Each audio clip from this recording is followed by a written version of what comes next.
రఘునందన్ గారు ఇక్కడ పరిస్థితి ఏంటంటే వినబడుతుంది సార్. యా ఈ ఇంటర్ఫీరెన్స్లు ఎక్కువైపోయినాయండి. ఒకటి పొలిటికల్ ఇంటర్ఫీరెన్స్లు ఎక్కువైపోయినాయి, రెండు పోలీస్ ఇంటర్ఫీరెన్స్ అయితే మాటల్లో చెప్పనలివి కాకుండా ఉంది.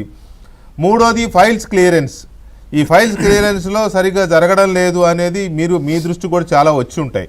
సో వీటన్నిటినీ ఓవర్కమ్ అవ్వాల్సిన బాధ్యత కానీ వీటన్నిటినీ సింప్లిఫై చేయాల్సిన బాధ్యత కానీ ప్రభుత్వం మీద ఉందా లేదా?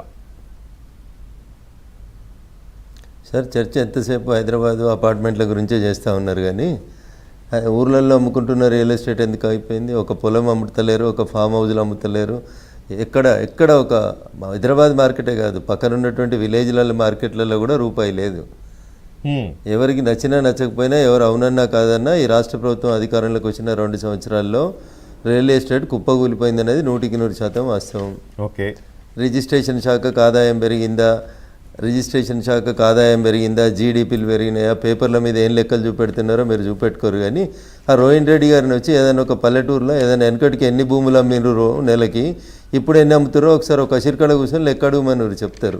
మీరు అన్నారు కాబట్టి ఒక ఎగ్జాంపుల్ చెప్తారు. మీరు అన్నారు కాబట్టి ప్రస్తావన తెచ్చారు కాబట్టి, నర్సాపూర్ ఉంది కదా, ఇక్కడ పట్టణ చెరువు దాటినాక మెదక్ జిల్లా నర్సాపూర్ మీ జిల్లానే. అక్కడ నాకు తెలిసిన మిత్రుడు ఒక ఆయన 6 నెలల క్రితం 1 year బ్యాక్ ₹1.5 కోటి ఆ మధ్యలో అడిగితే ఎకరం అమ్మలేదంట. ఇప్పుడు 50 లక్షలు అడుగుతున్నారంట. ఎగ్జాంపుల్ మీరు అన్నారు కాబట్టి మీరు చెప్తున్నారు.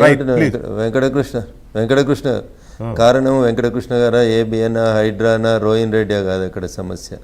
మార్కెట్ చెడిపోయింది. మార్కెట్ చెడిపోవడానికి పునాది హైడ్రా తోటి పడ్డది.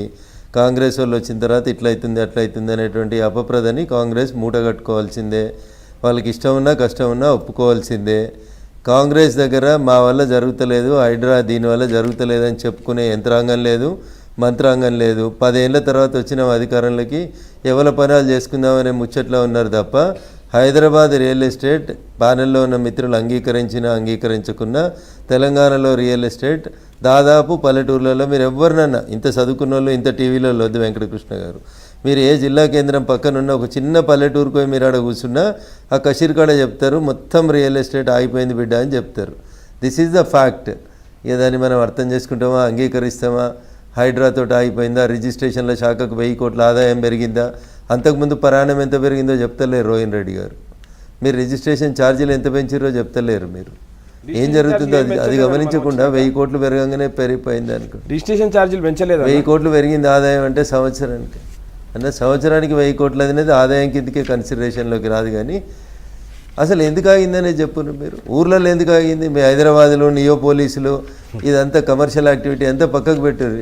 పల్లెటూర్లలో ఒక బిడ్డ పెళ్ళి ఉందంటే ఎకరం భూమి ఓ రైతు అమ్ముకోలేని పరిస్థితి ఎందుకు వచ్చింది చెప్పు. కరెక్ట్. ఎందుకు మార్కెట్లో డబ్బులు లేని పరిస్థితి ఎందుకు వచ్చింది మార్కెట్కి? ఇది గ్రౌండ్ రియాలిటీ. ఈ గ్రౌండ్ రియాలిటీని ఆలోచించకుండా కొందరు అవునని, కొందరం కాదని, కొందరు ప్రభుత్వం వ్యతిరేకమని, కొందరు ప్రభుత్వం అనుకూలమని ఈ చర్చ జరపడం వల్ల ఫలితం లేదు. వెంకటకృష్ణ గారు, సరిదిద్దుకోవాల్సినటువంటి ప్రభుత్వం సరిదిద్దుకోవాల్సిందే. రియల్ ఎస్టేట్ ఆగిపోయింది. నియో పోలీసులో 140